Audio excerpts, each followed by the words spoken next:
Yeah, I mean, it promises to be a very special occasion for Steven Gerrard at Anfield when Newcastle, the visitors on Sunday afternoon, 600th appearance for the Liverpool skipper, and it puts him in very exclusive company, up to 10th on the all-time Liverpool list.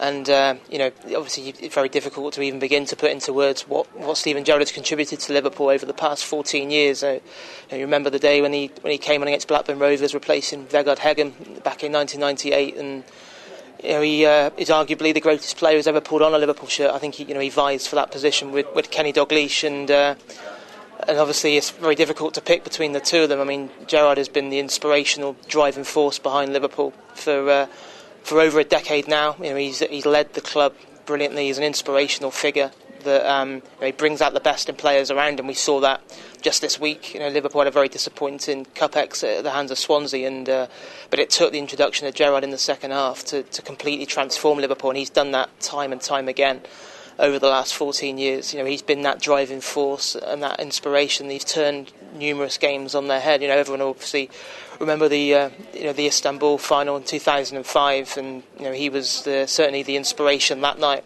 for arguably the greatest comeback of all time. And then obviously you've got the Steven Gerrard FA Cup final 12 months later. I don't think anyone will ever forget the stamp he left on that game, because it was Roy the Rover stuff that day, and he's continued to do the same. It was another special moment for him last summer when he, back in February when he lifted the Carling Cup. Another boyhood dream ticked off for him in terms of being able to lift the trophy at Wembley for the first time.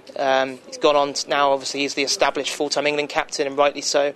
Been far too long before that honour was bestowed on him, and you can see he relishes that responsibility. Some people, it's a burden on their shoulders, but not Steven. It drives him on, and I still think he's got an awful lot to offer. He's 32, but he's had bad luck with injuries the last couple of years. That looks like it's firmly behind him. He's enjoying, touch wood, a good run of fitness. He's looking very physically strong. Brendan Rodgers has talked glowingly today about his mental application as well, and his desire to even now at 32 to improve and study his game, study videos with the analysts and work out what he can do better. And I think yes, 600's up for Steven Gerrard this weekend, but there's no reason why he can't go on to 700, because he's in good shape and he's still got an awful lot to offer Liverpool Football Club.